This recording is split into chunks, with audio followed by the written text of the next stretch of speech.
Welcome to the Social for Brokers podcast. Today I have with me Daniel Wyke of Wyke Financial.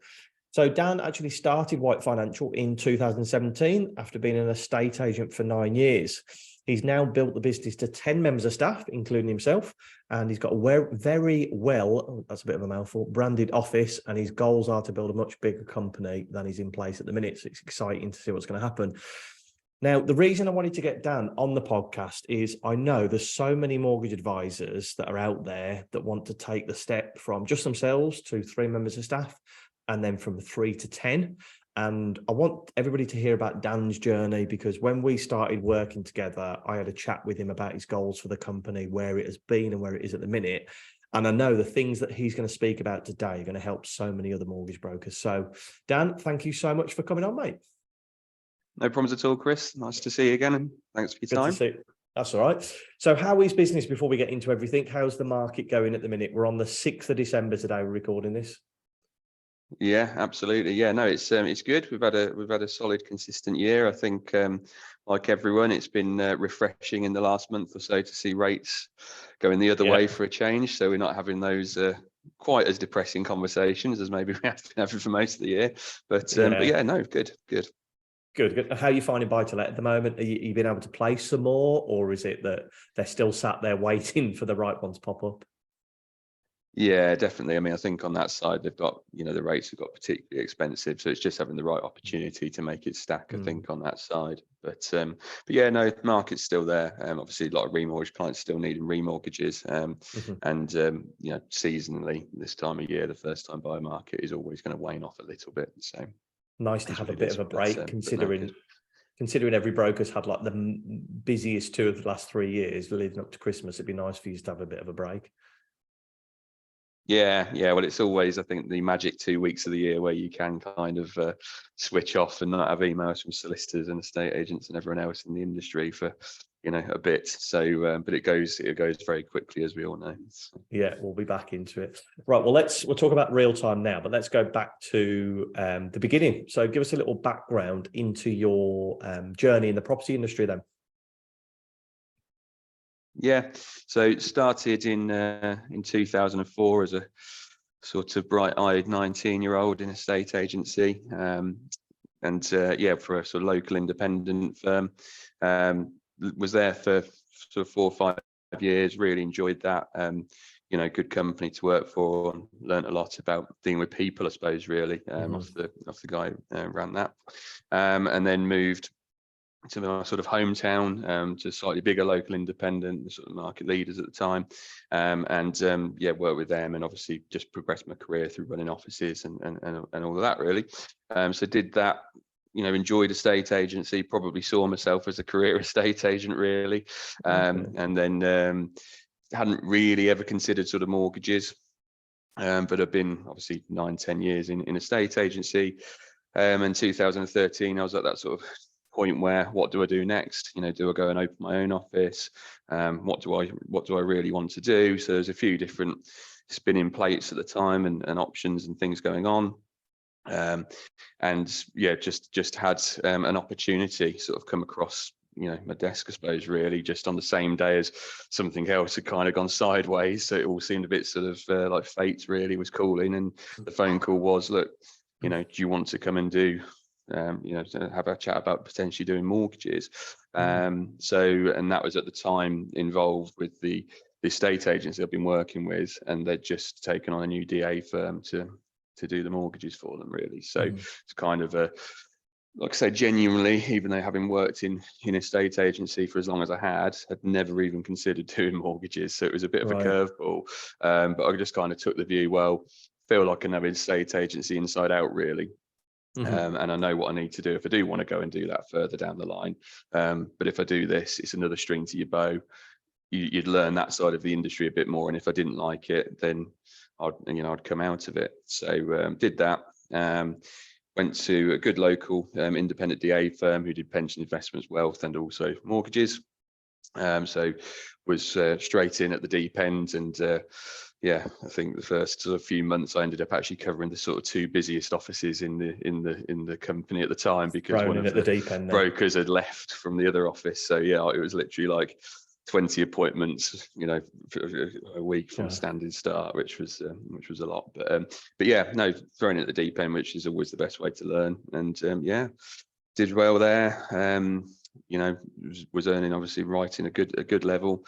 Probably did that till sort of 2017, and it was getting to the point where, with what I was doing and the numbers I was doing, I was actually up till 2 o'clock every night trying to get things finished and stuff, which I'm sure plenty of people listening will relate to, and just sort of had to make a decision as to what was going to go next, really. So sort of just took the decision that to put the support in that I'd probably need to continue doing those numbers, I probably had to do it on my own, really. So that's what we did. Luckily for me, that was very much a transition move, because once I'd made that decision, the agency I've been working with said, well, we want to continue working with you. So that made that obviously a lot easier. Yeah, just then we were in May 17. I'm sitting in a little office that I've rented with a laptop going, right, what next? So start again kind of thing. yeah. So it's probably been a 5-year blur from there, I suppose, really. So within those 5 years, talk to me about the growth of the team, what you've done business wise, what's been happening. Yeah, so literally, obviously, to start with, it was very much okay. I've obviously, worked with the people I've worked with for the last 3 or 4 years, and rebranded. So the first thing is to obviously get your brand out there in terms of touting the whole town that you're in, so a lot of those clients will know where you've gone to. Obviously, the agency were able to do their own approaches on that side, away from any issues. So that was obviously the initial goal. Let's carry on writing the new biz that's coming in the door, and obviously try and make your existing people you dealt with aware of where you are within, doing it the right way, basically. So yeah, that was that. Let's say first month, it was just literally me and a laptop. I didn't have my first admin starting for a month later. So they came on a month later, which was like the pressure that took off just after 1 month was unbelievable, just having someone else there. But obviously you're doing your normal day job, your day job's not changed, but then you're trying to learn how to operate and run a financial service company. And obviously we took the network route. So we were, and we still are, part of Tenant. And obviously I was weighing up at the time DA or AR, but I think having come from a DA and only been in the industry a relatively small amount of time, sort of 4 or 5 years, an AR was definitely the right way to go, to have that little bit of support telling you what you need to do, and the things to look out for. So we did that. And then it just kind of grew from there. I think we got busier and busier and busier. Really well supported by the estate agency for Simpson West and Corby, and they were always really good at piling on the leads, and that didn't stop when we changed over. So that was just sort of building up a natural client bank, and it just got to that point where I'm like, okay, I can't do everything. I can't be the person that's obviously running this business, trying to help obviously the admin side and do all the other things you have to do, bankings, paying people and stuff. So I started to think about, well, I probably need another broker, but I probably can't actually take on a full-time broker at the moment because it just wasn't financially viable. And it was just one of those fated things again, where I had a phone call from an old school friend who's ex-NatWest, and he had a colleague who was ex-NatWest, that was Carla. She came on with us, and she'd been broken at NatWest, taken mat leave, and then they made a load of redundancies back around then, if you remember, 2014. So she sort of came on with us. It was just like at the time, just come in, do a few days and sort of help me out. So so she got a lot of nice adverse cases and start. And this the reason I asked that question, and I like that you're telling this story, is you didn't necessarily have a plan where you said, right, the admin staff coming on this date, then after 6 months my plan was to get a broker, then after that.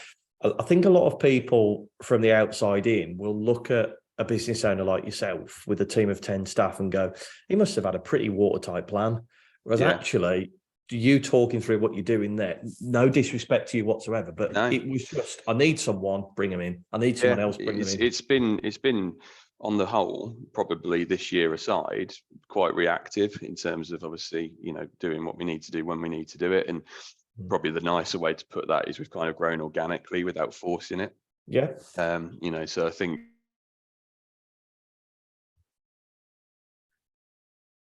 Yeah, so as I say, it just it kept going from there, and we've obviously having that extra pair of hands. You think it's just going to take away from what you're doing, but actually, then because they've got more time and they're doing a slightly better job with that like difficult client than perhaps you would have done. And I don't mean the client's difficult, by the way, but the case was maybe difficult. Yeah, of course. And then all of a sudden you're getting more referrals, more business. So actually, it just naturally grows without you That's a having to good kind point. of do it. I've never thought about it from that point of view, and I've never heard anybody speak about it from that point of view. Having a really good admin doesn't only just take time off your hands for chasing cases, but whereas you might only be able to spend 15 minutes chasing that, your admin staff might be able to spend 2 hours, which means that your client gets a better outcome. So it's not only freeing you up time to do more appointments, but it's increasing the quality of that customer experience, isn't it, by having a good admin? 100%. And it's a little bit like, you said your question about what comes first, I suppose, really, the chicken or the egg, isn't it? Really, it's like, do you put the admin in or do you put but I think it's kind of just feeding your way through to the point where you're like, okay, if I carry on how I am, I'm going to get so busy that it's just going to be a bad service, and you don't obviously want that, and you'll start losing people. And you might already notice that, I managed to get back to that person in that time. It's not because you don't want to, it's because you've got like a million other things, and obviously you're trying to get back to them people. So that's when you bring in your admin, you bring in your part-time broker, and all of a sudden they're taking away some of those cases, they're growing themselves. And then actually it got to the point, I think it was only about 3 or 4 months, we got to the point where I said, okay, we need another administrator. And obviously then Carla knew Leanne, so she brought her in effectively from her background, and Leanne's now sort of running the back office, so that was a good one.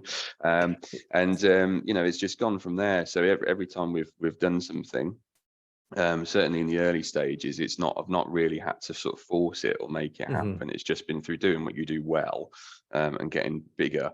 I think there's other people I've known in the industry who have like tried to just hang on to everything and get bigger and bigger and bigger themselves, which, the risk with that is you have like a sort of burnout, or you just can't deal with those clients properly. So sometimes you have to go, right, okay, take a little bit of a step and give them a little bit. And then by giving someone a little bit, that grows to something bigger, if that sort of makes sense. No, 100%. It's just building that team to take little bits off you, but as a bigger picture can build the company even stronger than it was with just you. When it comes to staff, I've got 2 questions in terms of staff, and these are the 2 biggest ones that I get asked is, where do you find good staff? And also, when you're looking at hiring staff, do you put the processes in place first, then hire the staff? Or do you put the member of staff in to almost create those processes? Which way would you say is better? Yeah, it's a bit of both, really, I think, because again, as we've grown, things have changed. Carla said to me the other day, like the cases and the processes we had back sort of 5 years ago are completely different to what they are now. Completely different business. You wouldn't recognize it from there. I think when we first went in, we didn't have to have a CRM as such or whatever. We just used whatever was free at the time with the network. And then we started using the key, and we've used that going forward, and everything's got a lot more online with us, and we don't use any paper now, and all those sort of things. So as we've grown, the processes have grown and evolved to fit in with the business. So I think it's like, what might be good for you 2 years ago won't be good for you now. It's sometimes just realizing that and not being afraid to sort of change it at the right time. And go, is that better or is that worse? But yeah, I mean, staff wise, we as I say, we're very lucky in the early days because we had Claire, who I'd known from a previous life. But that was actually a complete coincidence. I saw a CV on LinkedIn and Indeed, and went, that's Claire, who I've just been working with. Oh, really? Yeah. So obviously it probably didn't look like that to everyone else, but that was completely genuine. And then so we had there, and then say Carla was recommended to me. Then Leanne was recommended by Carla, and then we took on Mark, who's just sitting around the corner from here now. So Mark I'd worked with previously for years and years with an estate agency, and he'd done mortgage. Yeah, so he was from the estate agency, and then he came and it started helping me out again because I was got to that capacity point again. And then Mark's now grown his own client bank as well with us, and that's gone really well. And then we've ended up taking Millie on, who was daughter of Leanne. So it's been like quite a sort of family affair of people we know and growing quite organically, really. So it's all been off the back of referrals then, rather than you going out a lot to of find it, yeah. staff. Yeah, and we have obviously had others that aren't here now. We've had the Indeed route and things like that, and it's we tried agencies as well for a bit, but I think we found Indeed, for certainly on the admin side, is fine. You obviously have to go through a bit of a process, and you do get a lot of responses, but then actually just picking like 3 or 4 to like sort of hone in on has worked well. And we've had some good people from that. Just had a new lad start this week, so that's all working as well. And then obviously the broker side is a bit more difficult to maybe recruit for, I would say. Again, mixture. So I think our last 2 brokers, one was off a Indeed ad, and the other one was in a LinkedIn sort of approach. So so there's a mix of being able to get staff. Yeah. Just interesting to hear people that have built these businesses, how they hire staff. Now that you've got, well, I said 10, but 11 now with your new member of staff, what would you say is the hardest part of running a 10-person business? Managing your time. Still, wow. Even though you've freed up a lot of it through these guys. Yeah, which I didn't think necessarily that would be. But I mean, I'm still obviously so this year has been like the big year for me, because it was the start of the year where it was a difficult one, because I'd worked with the estate agency that I was in for 8 years and really enjoyed it there.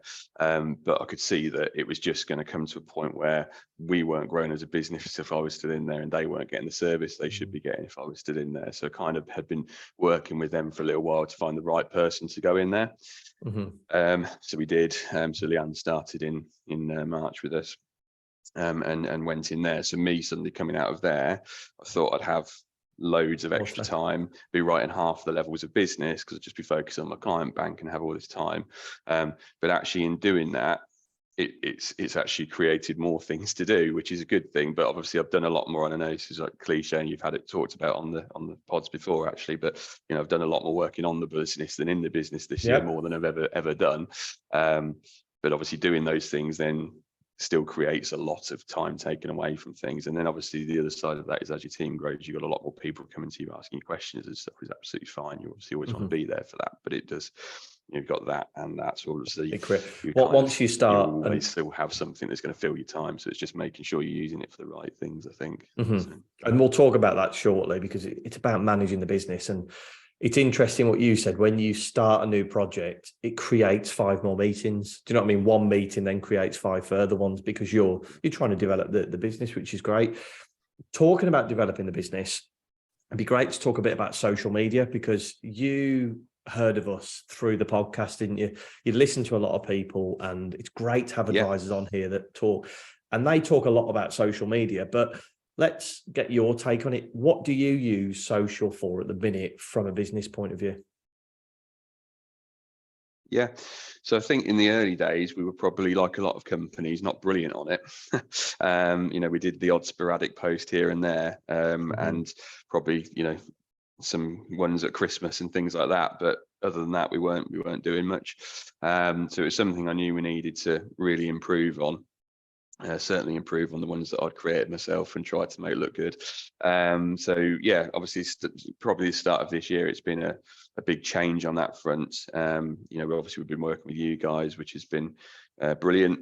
So it's just so easy with you. I'm not saying that because we're on a podcast together now, but it is. Your content's obviously on point and on brand, which are the 2 important things. So, and it just goes out, and we do a lot on the Facebook side with that.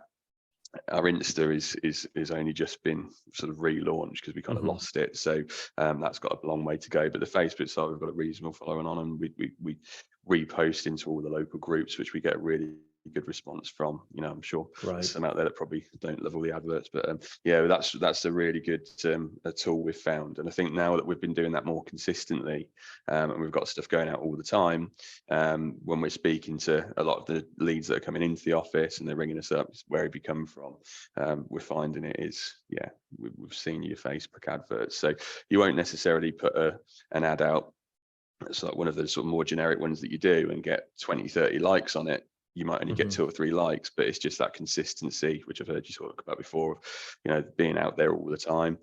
But yeah, so that's the one angle that we've probably really gone in on. We've done the sort of more national side to the Facebook advertising as well, with social campaigns on there, so sponsored ads on there, and you will get that's a bit of a process, because you can get a lot of leads from that, but obviously the quality is obviously something you've got to get the level right on. So that's taking that on then involves then funnel systems and everything that comes after that you've got then build. So we're probably 4 months into the first 6 months of that, so I would say that's still got a little way to go, but it has been working. It's just about wiping its own nose and stuff, so no problem.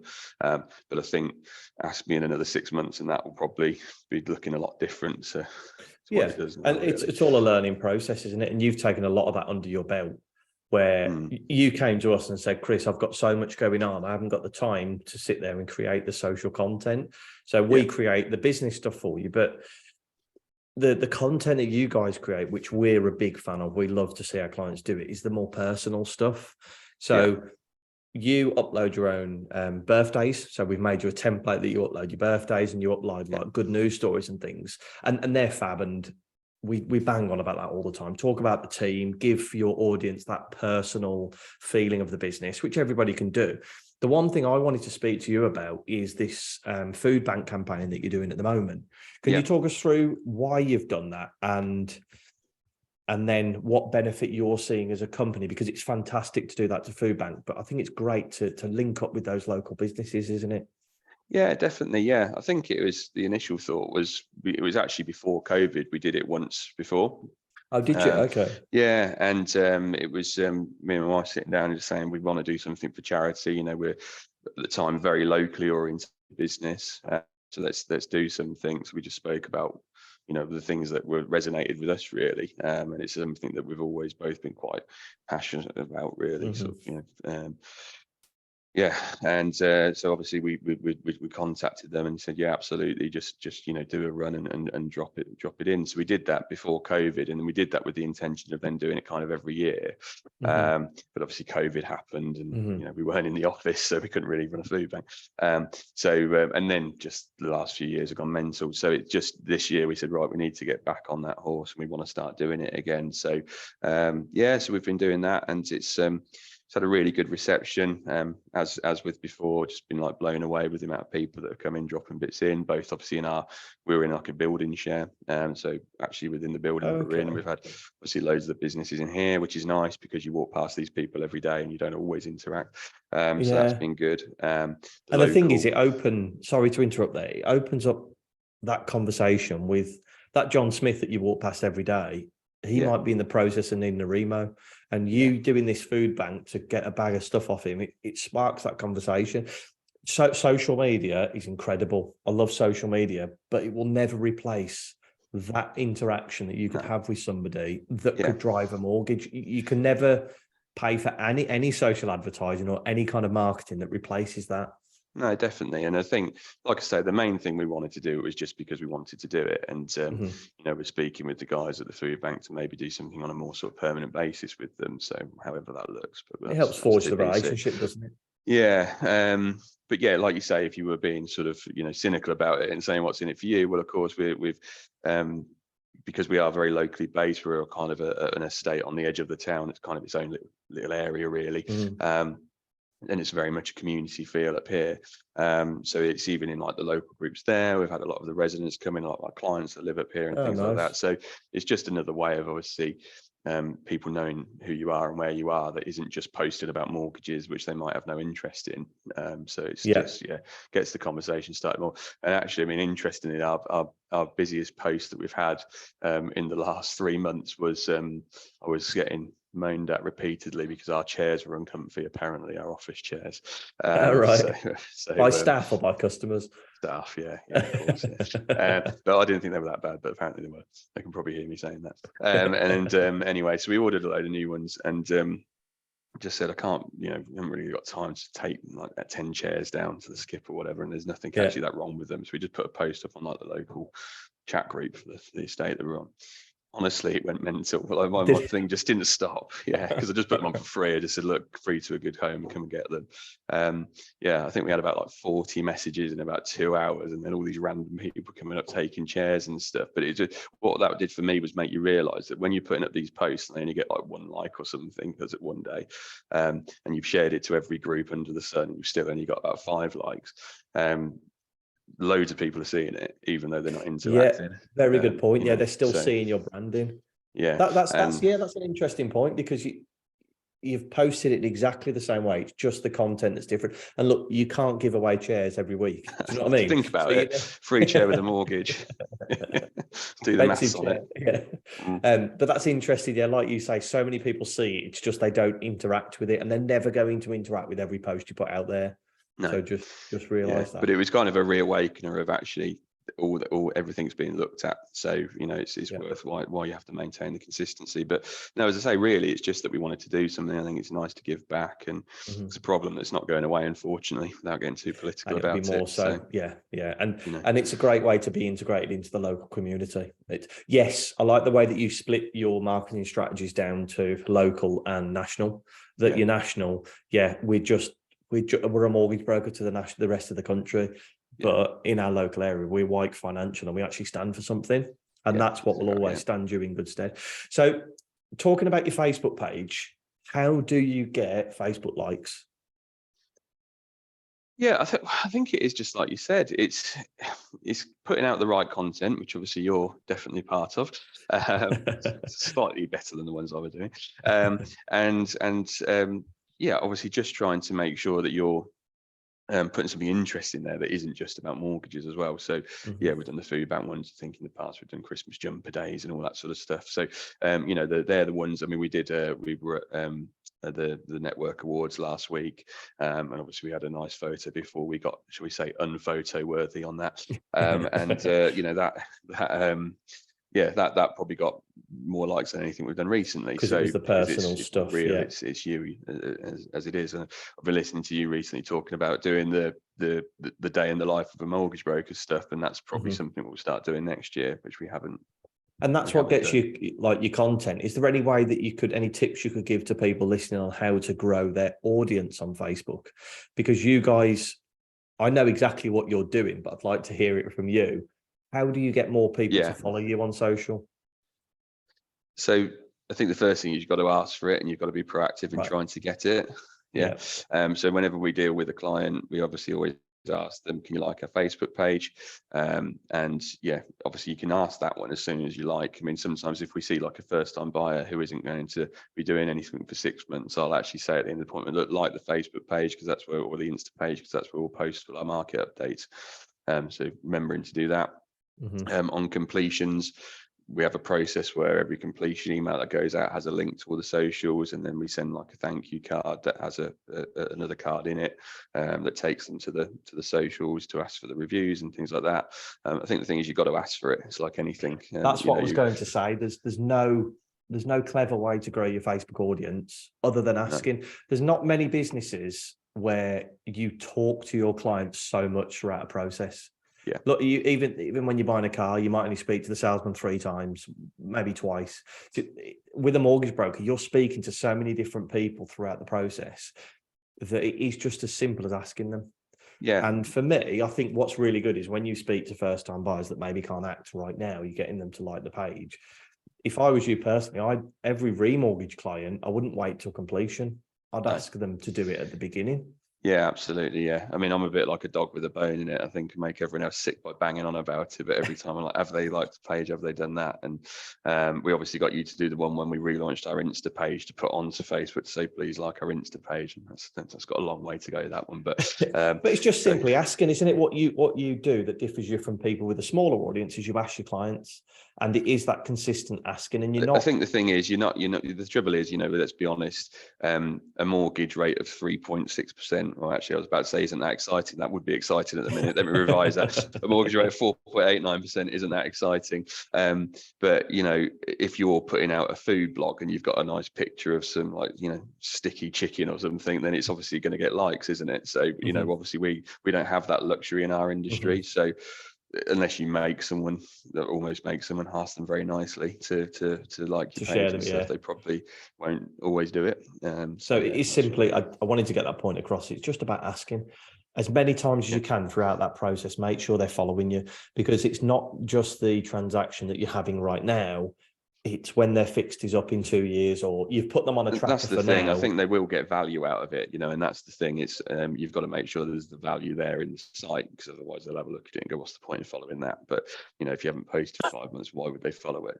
Yeah. But if you obviously got stuff on there and they think, "Oh, actually, that might be quite good," and obviously then if they have liked it, it helps you retain your client in the long run as well, because you're popping up on their feeds all the time and all that sort of thing. So that's your Facebook page. I just wanted to quickly touch on LinkedIn and what you've done over the last 12 months, because you started in January. What have you been doing differently on LinkedIn this year compared to last year, and what results have you seen? I think the first question is easy, because I joined it. Oh, really? So, You weren't on it at all yeah, last year? no, I've been a bit of a recluse on that front, probably up until recently, really. So yeah, I always had this perception that it was a bit, of just a sort of peacocking exercise, really. That was a perception I Still built sometimes myself. is, yeah. Yeah, and I'd never done it because I think because I was B2C, and obviously as we are in this industry, I hadn't really, obviously we do some B2B stuff with the insurance side, but predominantly B2C. I hadn't seen the need for it, maybe. And I've actually realised this year that was completely the wrong mindset, particularly for me now. Obviously, as the business grows, because they've just found it's a massive massive resource to go on there, and obviously see your peers who are similar level to what you are, what they're doing, and obviously seeing people who maybe are further ahead on you, some of the guys and girls you've had on the podcast, listening to what they're doing. It's just a massive information resource, and obviously you've got all these like business gurus and things like that in the world that you can pay a lot of money to go and tell you stuff. But actually there's so much content out there for free, Yeah. that No if you way to look, actually isn't it? start putting yourself there a little bit, yeah, you've got loads there that you can get from other people. But also then I've found that there obviously is more, and I've got by no means got a big account, but even just being on there, we've had people come to me that have proposed softwares and things that we're now using and things like that we just wouldn't have known about before, that have been massive for retentions and things like that, and processes. So what yeah, you're just saying is LinkedIn has helped you not necessarily increase the business turnover directly, but indirectly it no, has, because like you say there, you've got a piece of software that's helped client retention that you yeah. wouldn't have known about without being on LinkedIn. Yeah, absolutely. Yeah. And you just hear what other people are doing, what they're saying. I think it's been said many times before, when you're running a business, you're on the top of that business, it's difficult to always know who to ask about stuff. And obviously, if you listen to other people that are in a similar position to you talk about it and say the same things, it kind of gives you that reassurance that you're along the right lines. Or they say something completely different and you think, oh, I hadn't thought about it like that. So yeah, I found it really big, not necessarily for a business growth point of view in terms of clients from there. I don't think that's probably going to be the main place we're going to get our typical client. But yeah, just as an information resource, I kind of just think, should have done this quite a few years ago, actually. Yeah, but you're doing it now. That's the key. That's the key. Yeah, Awesome. Right. So before we get into the strategy question, we like to donate £10 to a charity of your choice to say thank you for coming onto the podcast. Which charity do you want us to donate to? Yeah, I think just we've been working with them anyway. If you could give that to the Corby Food Bank, that would be fantastic, Chris. Corby Food Bank, definitely. Right then, so getting into the strategy question, we are going to pretend that you've moved to the north of Scotland. You've got a laptop, a mobile phone, an internet connection. What would you do to start generating new mortgage business? I think for me, I would have to probably stick to my roots on that. It would probably be remiss of me to say anything else, given how I grew up in the industry and where I came from in the industry. So I think my first thing would be to go and speak to the local estate agents, and see what relationships you could strike up there, just because that's what I know, that's my background. And I think it gives you a level of security if you've got a good relationship there, that you'll have things coming in that don't cost you anything on the front end. So if we're talking about a laptop scenario where you probably haven't got massive backing, then that's definitely the way I would look to start off, I think, and build up those local relationships, obviously with other introducers as well, accountants and such forth. But I think primarily I would go and try and find that good local relationship with that, because that gives you a solid foundation to then build on and go from there. What would be your tip to people that, say, if there's two estate agents in the local area and they already have mortgage brokers, how do you crack that? Yeah, that's difficult, obviously, because if people have got a long-standing relationship, they're not necessarily going to want to work away from that. But what I've noticed, obviously, more and more is, I think it's indicative of our industry, is a lot more brokers are working remotely and not wanting to go in. So you've got to decide, obviously, what type of business you're wanting to build. If you want to build a business where you want to be working remotely and have most of your team in the future working remotely and stuff, then probably going all in on the introducer stuff isn't for you, because I think to get the most out of the introducer stuff, you still need to be in that probably office-based scenario with them. Yeah. In my opinion, you will get leads otherwise, but I think you'll get more leads if you've actually got someone in there, because you're involved in all those conversations in the morning meetings and everything else. So, and it's not just the morning meet; it's stood around the kettle. Do you know what I mean? It's having a laugh with them. And I always think, as a mortgage broker, always chance your arm with an estate agent, because that mortgage broker that they have might be too busy to fit in an appointment on a Wednesday afternoon. They refer it to you just as a one-off. Just look, John Smith, our normal broker, is really busy. Can you look after it, Dan? Yep. And you put all your effort into that, and it completely changes their mindset. And they go, "Oh, John Smith doesn't turn it around that fast. Let's give Dan another chance on the next one." Exactly. No door's ever fully closed, is it? So, that's exactly what I was trying to. That is a succinct way of me trying to say exactly what I've just said. Yeah.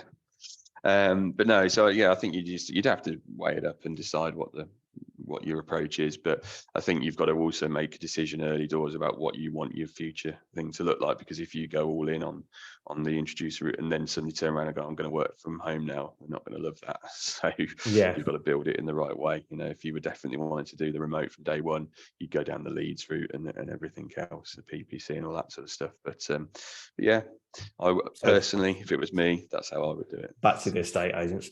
Right, Dan, thank you so much for coming on the podcast. There's so much stuff in there. I love the way that we spoke about LinkedIn and how it's not really a business generation platform, but it's more of a business tool platform for you. And I think a lot of mortgage brokers could benefit from really spending a lot of time on LinkedIn, especially when it's quieter now.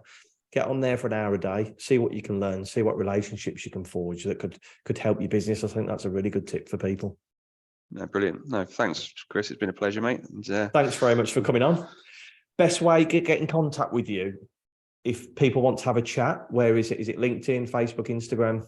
Yeah. LinkedIn. Send me a DM, no problem. I'm always happy to I'm sure chat. if you want to pick Dan's brains, I'm sure he'd be happy to talk to you about his team, how it's grown over the last 5 years, and any obstacles he's come across. Dan, thank you so much for coming on.